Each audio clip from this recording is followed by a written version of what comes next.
Allah Azza wa Jalla. Teman-temanku semua yang dirahmati Allah, pada kesempatan malam yang berbahagia ini, marilah kita sama-sama dengarkan sebuah kisah orang yang paling kita cintai, kisah orang yang paling kita sayangi, kisah orang yang paling kita rindukan untuk terus bersama-sama dengan beliau di surga gelap. Marilah kita simak kisah kelahiran sampai turunnya wahyu kepada Nabi kita, Nabi Muhammad Sallallahu Alaihi Wasallam. Nabi Muhammad lahir pada tanggal 12 Rabiul Awal tahun Gajah. Mengapa dinamakan tahun Gajah? Karena pada suatu saat terdapat raja dari Yaman yang bernama Abraha. Ia sangat benci dan kesal terhadap kota Mekah dan Ka'bah. Mengapa? Karena kedua tempat tersebut membuat orang ramai berbondong-bondong mendatangi kota itu. Mereka beribadah untuk menyembah berhala-berhala. Di sana mereka melakukan perdagangan hebat. Maka dari itu, kedua tempat tersebut selalu ramai dan tentu membuat Raja Abraha iri dengan suasana ramai tersebut. Akhirnya Raja Abraha memerintahkan kepada pasukan bergajahnya untuk menghancurkan Ka'bah. Aku adalah Abraha, raja dari Habasyah. Semuanya harus tunduk padaku. Wahai pasukanku, mari kita hancurkan Ka'bah. Ketika Raja Abraha beserta pasukannya ingin menghancurkan kota Ka'bah, maka sebagaimana yang telah dijelaskan dalam Al-Quran surah Al-Fil ayat 1-5. A'udzu billahi minasyaitonir rajim.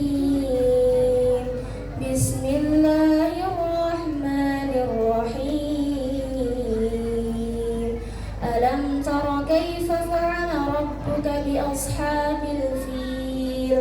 Alam yaj'al kaidahum fi tadlil wa arsala 'alaihim tayran ababil tarmihim bihijaratin min sijil faj'alahum ka'asfin ma'kul. Shadaqallahul 'azim. Ketika Raja Abraha datang beserta pasukannya, maka muncullah burung ababil yang jumlahnya tak terhingga, membawa batu sijil, yaitu batu dari neraka yang panasnya membara. Lalu batu itu dijatuhkannya kepada Raja Abraha beserta pasukannya. Maka matilah Raja Abraha tersebut di tempat. Sungguh besar kekuasaan Allah. Jika Allah sudah berkehendak, maka kita semua tidak bisa berbuat apapun. Itulah suatu peristiwa kelahiran Nabi Muhammad SAW. Kelahiran beliau membawa keajaiban yang sangat luar biasa. Nabi Muhammad lahir dalam keadaan yatim, yaitu tidak mempunyai ayah. Karena pada saat Nabi Muhammad masih berada dalam kandungan, sang ayah yang bernama Abdullah bin Abdul Muttalib wafat. Dan pada saat Nabi Muhammad lahir, kebiasaan para penduduk pada saat itu ialah menyerahkan bayi-bayi untuk disusui oleh wanita-wanita yang tinggalnya di pedesaan.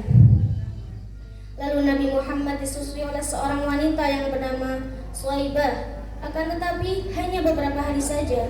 Kemudian Nabi Muhammad disusui oleh seorang wanita yang bernama Halimah Sa'diyah. Saat Nabi Muhammad disusui oleh Halimah dan dibawa ke desa tersebut, terjadi kejadian yang sangat luar biasa, sehingga Halimah sangat mencintai beliau, bahkan menganggap beliau sebagai anaknya sendiri. Sudah masa kecil itu pula, Nabi Muhammad SAW didatangi oleh malaikat Jibril untuk dibelah dadanya, dicuci jantungnya, dicuci hatinya, dan dijadikan diri Nabi Muhammad menjadi suci lahir maupun batin.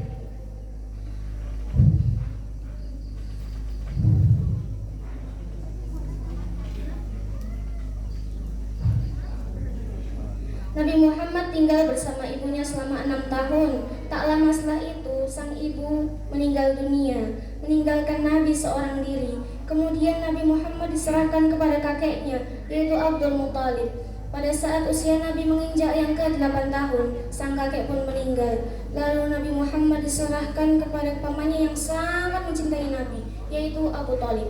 Nah, di bawah asuhan pamannya inilah Nabi Muhammad mulai belajar bagaimana caranya menggembala, mulai belajar bagaimana caranya berdagang. Maka tumbuhlah Nabi menjadi seorang remaja dan diberi gelar Al-Amin yang dipercaya. Pada saat usia Nabi yang ke-25 tahun, Nabi pun berdagang ke negeri Syam, ditemani oleh Maisarah, yaitu teman dagangnya Nabi. Ternyata hasil dari perdagangan tersebut, Nabi mempunyai untung berkali-kali lipat, sehingga membuat temannya memberitahukan perihal itu kepada seorang wanita mulia. Siapakah wanita mulia tersebut? Ya, wanita mulia tersebut ialah Khadijah binti Khuwailid. Khadijah sangat terpesona dengan Nabi Muhammad. Singkat cerita, Khadijah pun melamar Nabi Muhammad. Akhirnya mereka pun sudah resmi menikah dan dikaruniai oleh 6 orang anak yang bernama Abdullah, Qasim, Ruqayyah, Zainab, Ummi Kulsum, dan Fatimah. Pada saat usia Nabi menjelang yang ke-40 tahun, Nabi Muhammad sering berdiam diri di Gua Hira karena beliau memikirkan keadaan pada saat itu, di mana pada saat itu masih zaman jahiliyah, zaman yang penuh kebodohan, zaman yang penuh kemusyrikan, zaman yang penuh kekejian seperti berjudi, meminum minuman keras, menyembah berhala, bahkan sampai mencuri hak orang lain. Tepat pada saat Nabi Muhammad menginjak ke-40 tahun, turunlah wahyu pertama dari Allah yang dibawakan oleh malaikat Jibril dalam Al-Quran surah Al-Alaq ayat 1-5. Iqra bismi rabbikal ladzi khalaqal insana min 'alaq. Iqra wa rabbukal akram alladzi 'allama bil qalam 'allamal insana ma lam ya'lam. 5 ayat tersebut memerintahkan kepada Nabi Muhammad SAW untuk senantiasa membaca, menganalisa tentang Islam, dan memerintahkan kepada kita semua untuk senantiasa membaca dan mencari tahu tentang kebenaran yang ada di dalam Al-Quran.